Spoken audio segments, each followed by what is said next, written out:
The churches don't support abortion and everything. Yes. But between raising a child Yes. without the financial means, mentally you're not equipped, Yes. you don't have a job, Yes. and then we have companies like hospitals like Maristop, Yeah. where you can have a safe abortion. Do you think that's okay?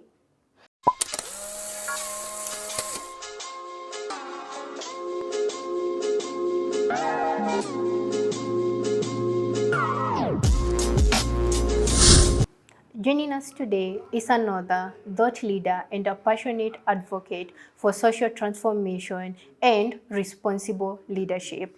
Through his writing, he has challenged us as a society to rethink our issues that are affecting our young people today. One of the issues we'll be tackling today is early pregnancies. Without further ado, let's meet our guest. Hi, Obadiah. How are you? How are you? I'm fine, thank you. It's been a long time coming. Niko tu. I've been waiting to have you here for months. You know, time is money, Yeah. but here I am. So happy to have you. Asante. So maybe we can start with an introduction. Yes. I feel like maybe you'll be the best person to introduce yourself. Yes. So let's start with that. My name is Obadiah Karaoke. Yeah. I am 22 years of age. I am an author, a political activist, an established author, and a celebrated Pan-Africanist. And recently, I authored a book, Rise or Riot. It is a political book that talks about the menace of what we need as young people, what we need as the citizens of Kenya. And also prior to that, I also authored my first book when I was 16 years old. And recently, it also got an award in East Africa, and also another award that it also got it is an non-governmental organization of the Bishop Melio Foundation. Yeah. And I'm really pleased that as a young person, I believe that right now, in capacity of what we have, what we do, the technology, and the things that we're supposed to do, I feel that life for me is not so good, but good at the same time, because I feel I'm now living my own purpose. Some of the things that I used to admire in life when I was a young person, or as when I was a child, some of the things that I used to feel that will ever make it in life, will ever do it. Yeah. Ama nile unaambiangwa lazima ufike miaka fulani ndio uweze kuandika kitabu. Because I've received a lot of issues regarding my book. People are wondering, the people who used to write books in the past were professors, lawmakers, people who have retired in their professionals. But for me, I was still in high school when I authored my first book. And in fact, at that time, I was also suffering pulmonary tuberculosis. So people were wondering, how can you create time to write a book or to author a book while you're still suffering, while you're still in school, yet your peers are busy having fun. But for me, writing is fun. Yes. Wow.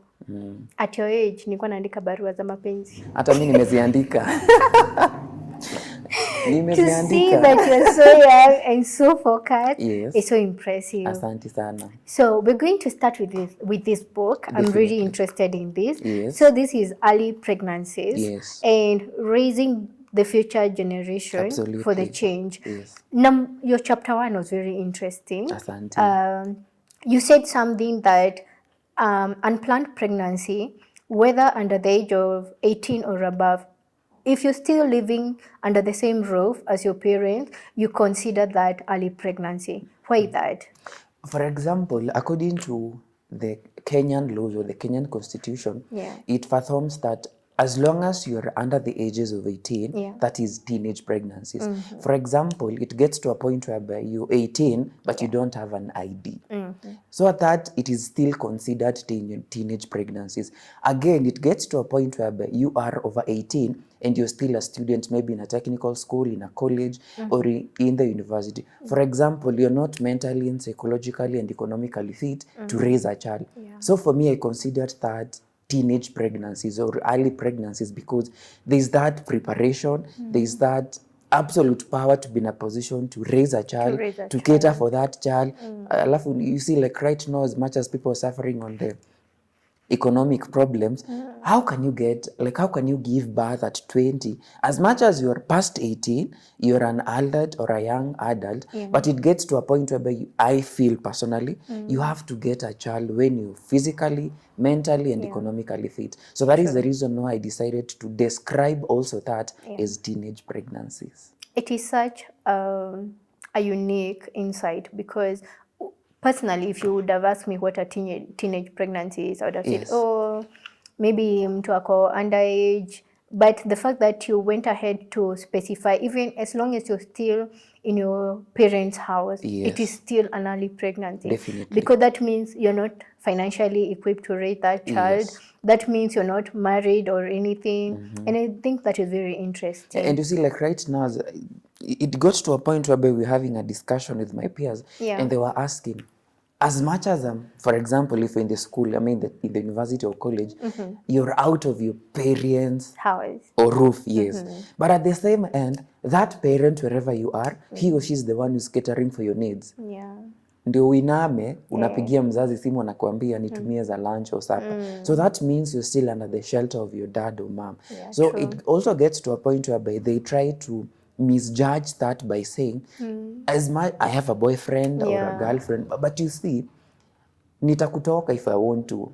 And you see, like, as much as we are over 18, it gets to a point whereby it's like I'm not so much serious with you. There's no that commitment, there's no that flow whereby I can be in a position to offer my responsibilities to take care for that girl, for that child, because it gets to a point whereby you realize that for far too long, the teenage pregnancies, they've really faced a lot of challenges on matters kurukwa, whereby we are experiencing so many single mothers between the ages of 18 to 25. That is because they were not even prepared to hold that baby.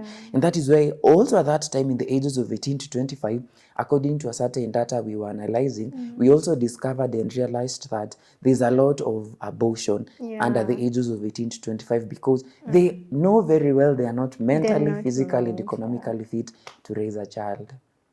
On that note, Yes.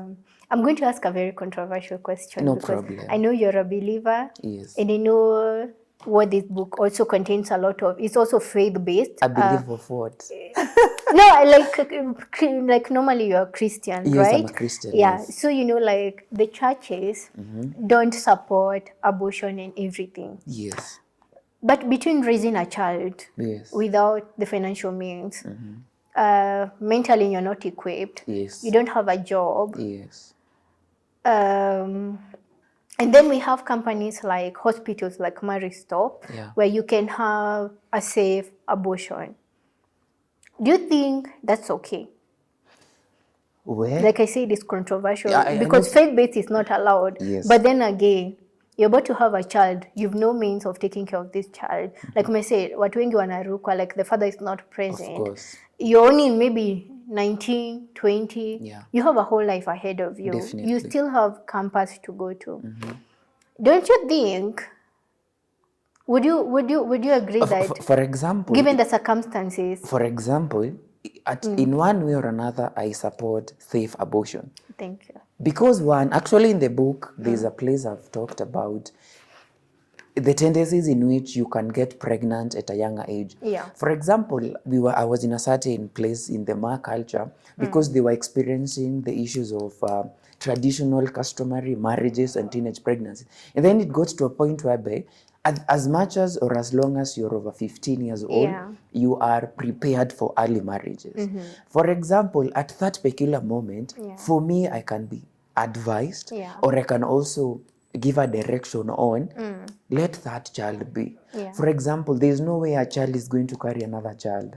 At the same distinction on safe abortion, there are issues whereby you get to a point whereby you are raped. Yeah. Maybe robbers came to your place, maybe you were kidnapped along the way, you were raped, and you're not comfortable to raise a child, and you don't even know the owner of that seed. And it will also scar you. It will, yes, there are those scars that you'll raise, and also it gets to a point where you feel that this child I wasn't ready for this child. Yeah. So on matters rape cases, for me, I believe you can conduct safe abortion. And also on the same issue, there's a certain legislature in the National Assembly. She tried to bring a bill on matters safe abortion, and people tried to argue that it is not safe, blah blah blah on matters faith. I don't know my Christianity, my Islamic, my Hindu. It doesn't give me the direction to abort. But you see, as I've said, or as I've stated my remarks on matters, we are growing. The revolution on matters technology is on the higher rise. And you see, one thing for me I can say, I'm a gentleman, I'm a guy, I'm a boy child. But you see, as much as I feel that I'm not the carrier of the baby, but I'm a seed carrier, so there's something I'm also carrying.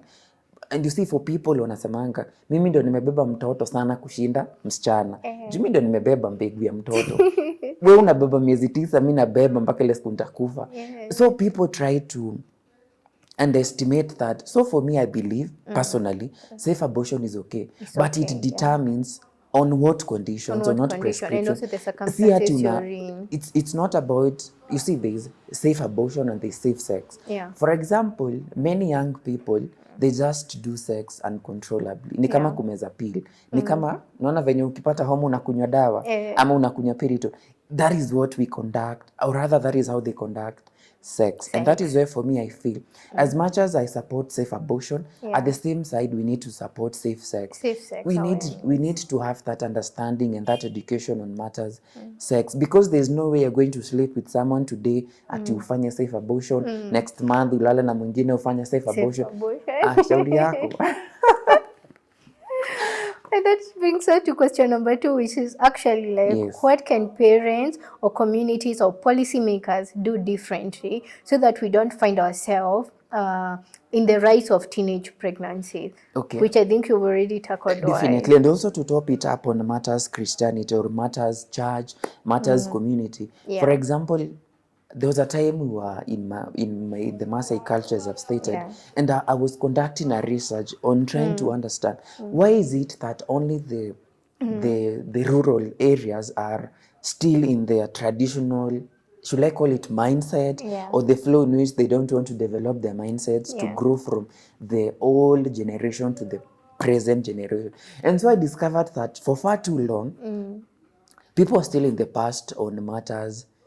I support the boy child, of course. At the same time, there is gender equality. But at the same time, I feel that on matters teenage pregnancies, the highest or the greatest burden is on the young girls, not necessarily on the boy child.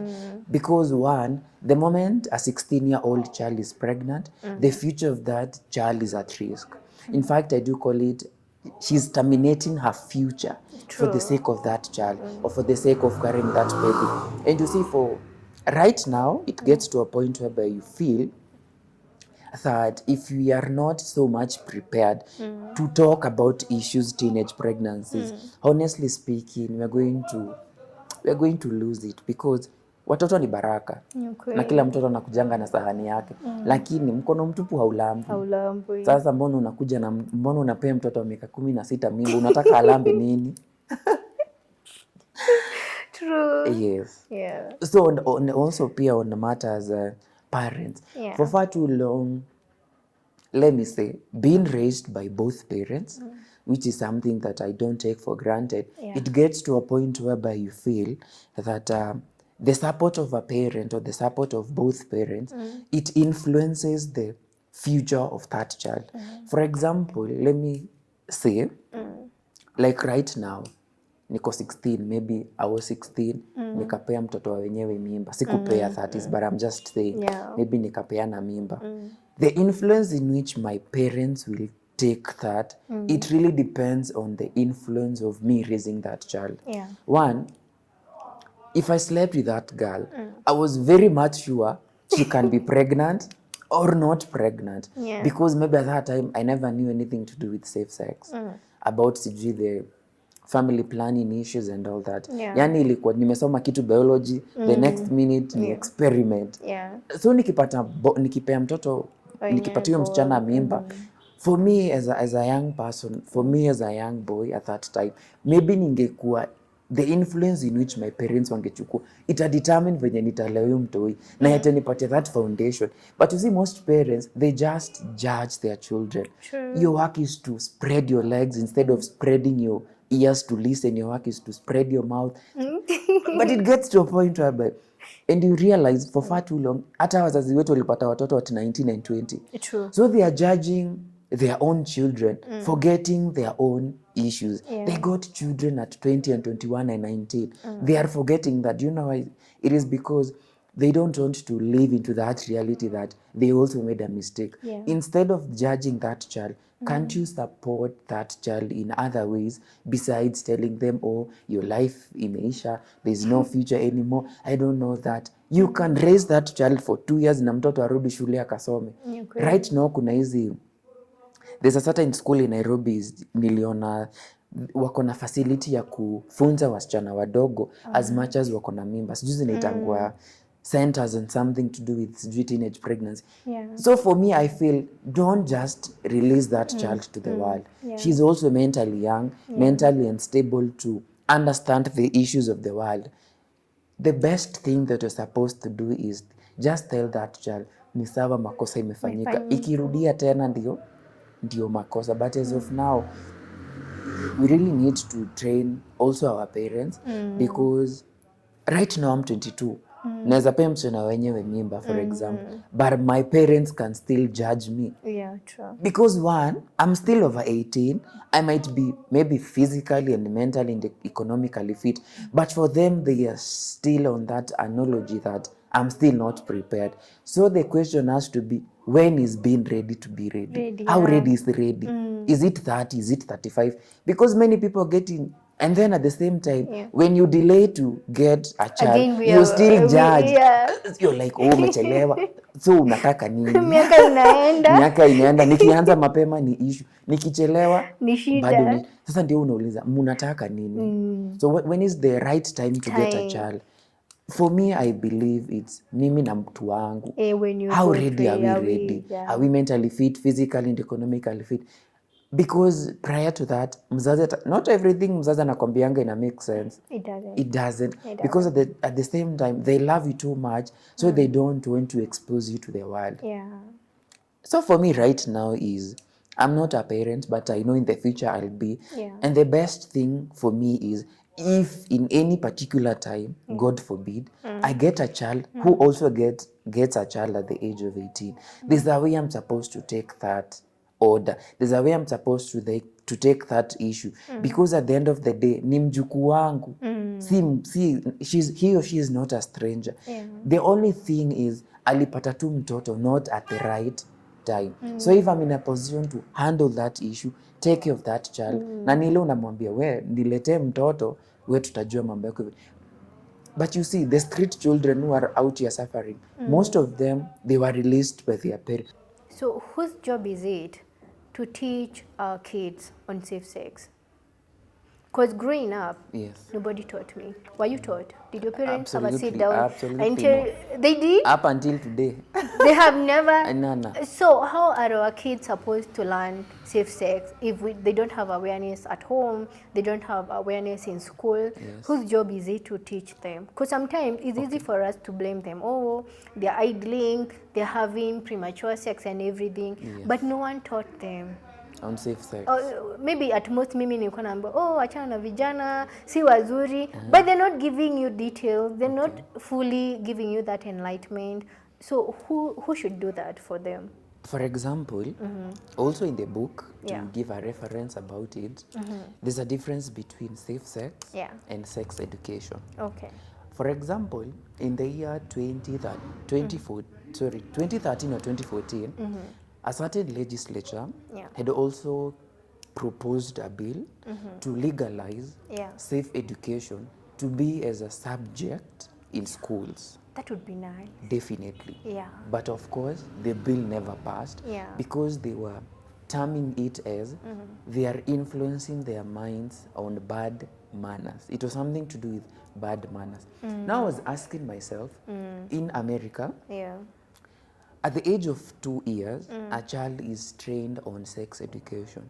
For example, 2 to 5 years, there is the early stage of sex education, whereby they are told, this is your whole body, you are a boy, you are a girl. This is your vagina, this is your penis. At the age of 5 to 10, you're also taught about the second stage. It's called the middle stage, whereby you're told you're now growing. As for a man, as in for a young boy, you're told your voice is going to change. You're going to have that rough voice. For a young girl, you're going to have changes on your boobs, changes on your body. At the age of 10 to 15, inaitangwa the last stage of sex education, whereby for a young boy you're taught on matters, I don't know, wet dreams, about you're now in a position to make someone pregnant. For a young girl, on matters, the monthly periods and all that and all that. But for us as Africans, the first thing you're taught at the age of 5, nilinunuliwa supermarket. Kila mzazi ameambia watoto wake alinunuliwa supermarket. Until it gets to a point whereby, unaona sasa kama for example kuna ile the middle stage adolescence, whereby at least we get that small tip on matters sex education. But for me, I was proposing, in fact in due time, I really need to make a proposal to the Ministry of Education and legalize sex education as a subject.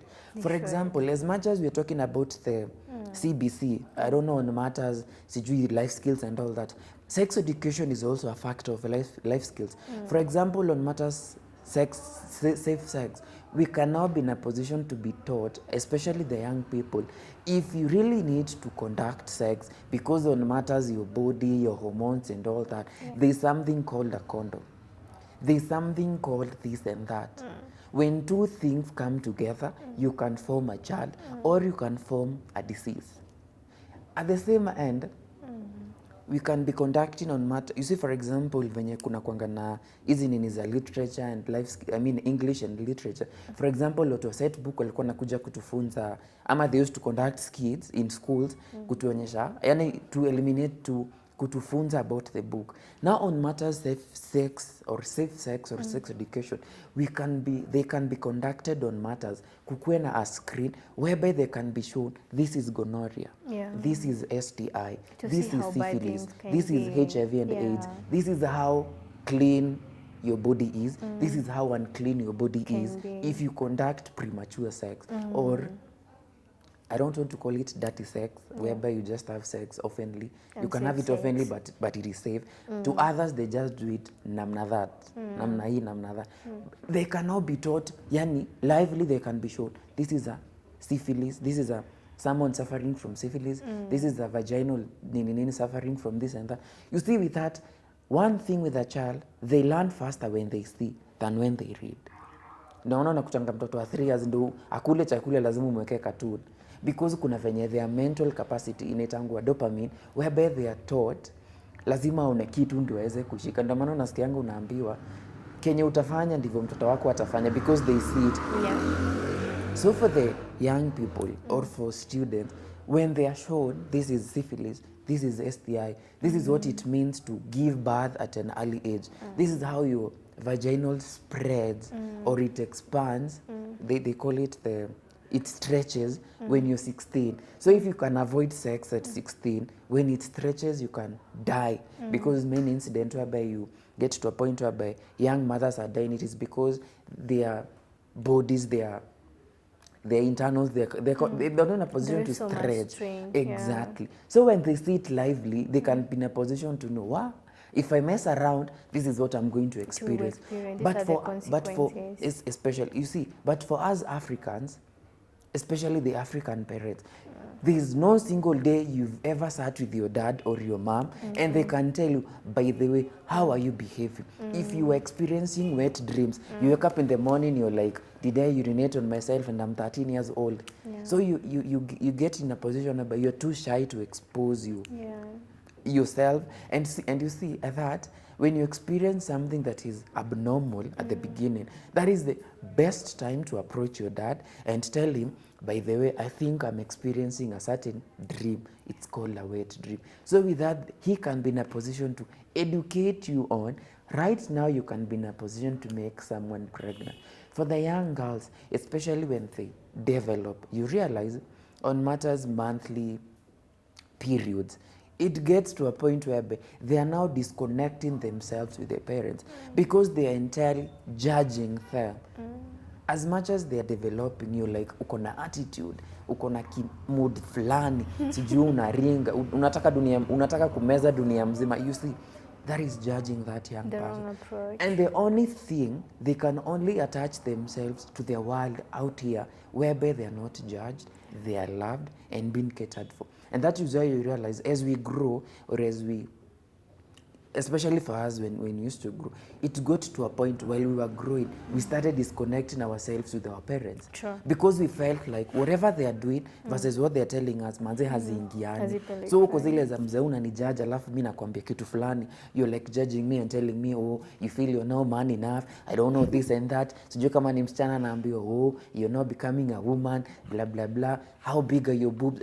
You can imagine, for example, you're a mother who once was in a position to undergo that process, and you have the audacity and the capacity to tell that young girl, your daughter, you feel you're too entitled to because you have big boobs. You get? Huyo mtoto, there's something you're inserting into her brains or in his brains. Huyo mtu akienda kwa mtu huku nje, they will be loved, they'll be catered. And that is where you get to a point where it gets to a point where hata mzazi akikwambia kitu hautasikia, because there's that entanglement, and you refuse to hold that situation fatherly or motherly. And now they get it out here, because out here people, they really love us, they cater for their needs up and down. It gets to a point umenyang'anya mtoto simu because you think that they are watching blue videos, only to realize they want to get a content or a research on something. Ukimnyang'anya simu, huku nje ananunuliwa simu.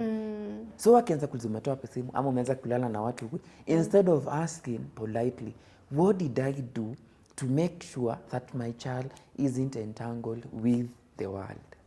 So for me, I feel the greatest responsibility on matters sex education is your parent.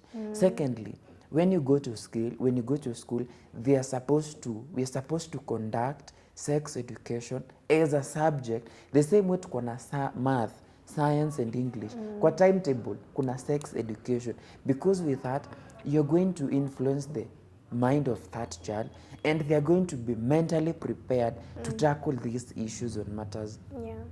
And that is why, for example, in America, on matters teenage pregnancies, on matters, their data is too low. Yani because they were taught early on matters to handle sex, on matters to handle safe abortion, on matters on how to handle monthly periods, wet dreams and all that. So you realize, and that is why for them when I realize their hormone ina grow. Mtoto wa America ako 16 but anakaa ni kama ako 30, because their hormonal changes has been adapted, has been taught for them to understand. And that is why at the end of the day you realize akili ya Mkenya na akili ya mtoto wako majuu ni mbili tofauti, because they were exposed so much on adulthood content more than childhood content. And that is also you realize in a country like China, how they develop their children on matters technology is way much different from us Kenyans. Mtoto unamwambia story ya pia kimbie kwa kiwanja. For them in China, on their free or their PE time, they're taught on how to create a robot. Yeah, to develop exactly. Things, yeah. In Kenya, you're only taught on how to develop a robot if you've pursued engineering in university. You're 30 and you have an AI company. But in China, as much as you're 15 and 14 or 10, you have an idea on how to create a robot, you can do it. And that is why for me at a point I felt I was so much judged while I was writing a book. You have to become a professor. You're supposed to have a PhD so that you can write a book. But for them, if I was in America, right now I'll be in the White House. Do you know? Because they love getting a content or an idea or a talent that is so much different from normal talents. Especially, again, on matters, someone who, for example, if you're doing art, in America, they are so highly exposed on matters networking and social capitalism compared to Kenya. Right now, if you're told, is there any artist or a comedian who has ever received an international award besides Bien, for example? Hizi zinaitangwa nini hizi za music? No. But in America, Chris Brown this year, because the exposure on matters, adopting that talent while they were young, it was influenced. The talent was grown, but here, maliza shule, enda 844, uende university, ukimaliza anza kutafuta kazi uajiriwe, sijui CV uko na barua kama 50, hakuna ofisi hujapeleka town. So huyu mtu, how you make them prepared for the future is so much different from the Western culture. And at a point I feel that we really need to adapt the Western culture. For example, you're judged because of who you are, because of what you do. For example, you can be told, maybe you're 22, and you're told that you're too ugly to marry. You're too ugly to hold a child. But in the Western culture, you're too pretty to have a child. And that is why you realize that how they tackle their issues is so much different from us. And that is also an issue to do with also our country, our status of leadership. We really admire the first world countries because their influence on matters, adaptivity is so much different from us. Yes. Wow.